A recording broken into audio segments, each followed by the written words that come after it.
Alors, rebonsoir. Passons maintenant au troisième exemple. Troisième exemple qui est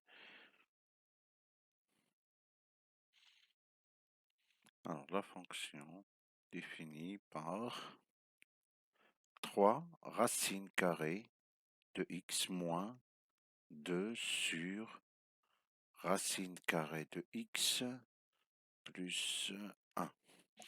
Alors d'abord, j'aimerais vérifier.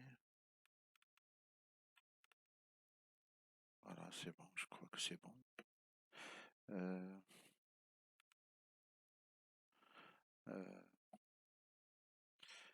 le micro. Je pense que c'est bon. Je pense que c'est bon. Voilà, bon. J'espère que vous m'écoutiez euh, correctement.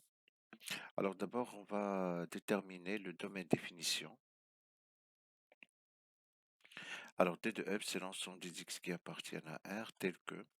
Alors pour la première racine carrée, x doit être supérieur ou égal à 0. Et par contre, pour la deuxième, elle se trouve au dénominateur, donc x doit être supérieur strictement à 0.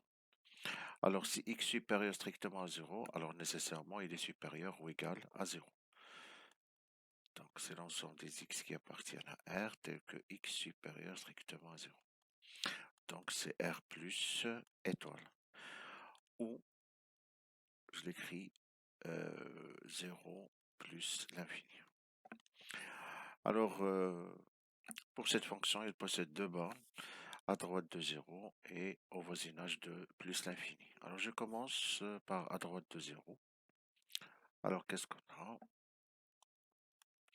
Alors on a limite x tend vers 0 plus de f de x égale limite x tend vers 0 plus de 3 racine carrée de x moins 2 sur racine carrée de x plus 1.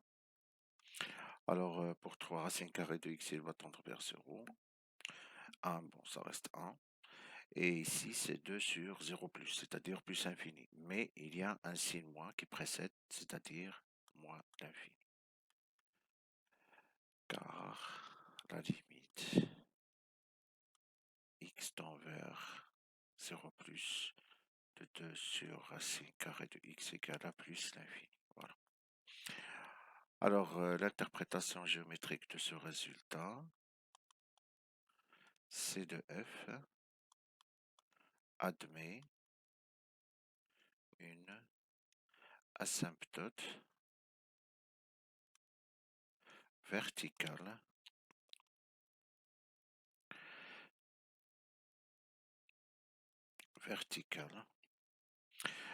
que j'appellerai delta x égale à 0. Passons maintenant à la deuxième borne, à savoir au voisinage de plus l'infini. Donc la limite au plus infini, x tend vers plus infini de 3 racine carrée de x moins 2 sur racine carrée de x plus 1. Alors 3 racine carrée de x, ça va tendre vers plus infini. 2 sur racine carrée de x, ça va tendre vers 0, parce que c'est 2 sur plus infini. Bon, 1, ça va donner à la fin plus infini. Bon, plus infini plus 1, c'est plus l'infini. Voilà. Alors, cette fois-ci, on doit diviser par x. On va calculer, on calcule. Limite x tend vers plus infini de f de x sur x. Donc, c'est la limite x tend vers plus infini. Alors, 3 racine carrée de x sur x moins 2 sur x racine carrée de x plus 1 sur x. Alors, je simplifie d'abord le premier terme. Racine carrée de x, si je le divise par x, ça va me rester racine carrée de x au dénominateur. Alors, la limite x tend vers plus infini de 3 sur racine carrée de x moins 2 sur x racine carrée de x. Je la laisse comme ça parce que en plus infini, bon, ça va me donner la même valeur, donc je peux laisser comme ça. plus 1 sur x. Alors maintenant, on passe au calcul. Alors 3 sur plus infini, c'est 0. 2 sur plus infini, c'est 0. 1 sur plus infini, ça va me donner 0. Donc, c'est 0.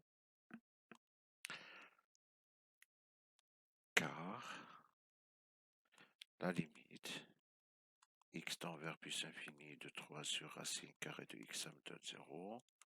Limite x tend vers plus infini de 2 sur x racine carrée de x égale à 0.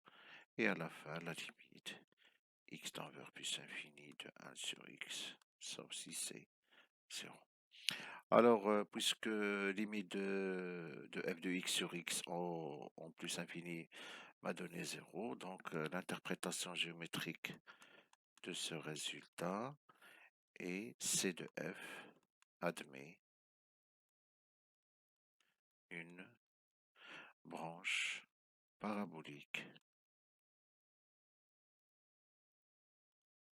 de direction l'axe des abscisses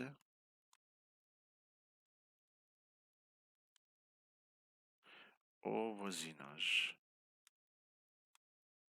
de plus infini. Voilà, ainsi se termine notre vidéo et notre exercice, premier exercice. Alors, dans les prochains exercices, maintenant, on va faire l'étude complète de la fonction, qui se terminera bien sûr par la construction de cette fonction. Alors, je vous dis à bientôt et à la prochaine, au prochain exercice. Au revoir.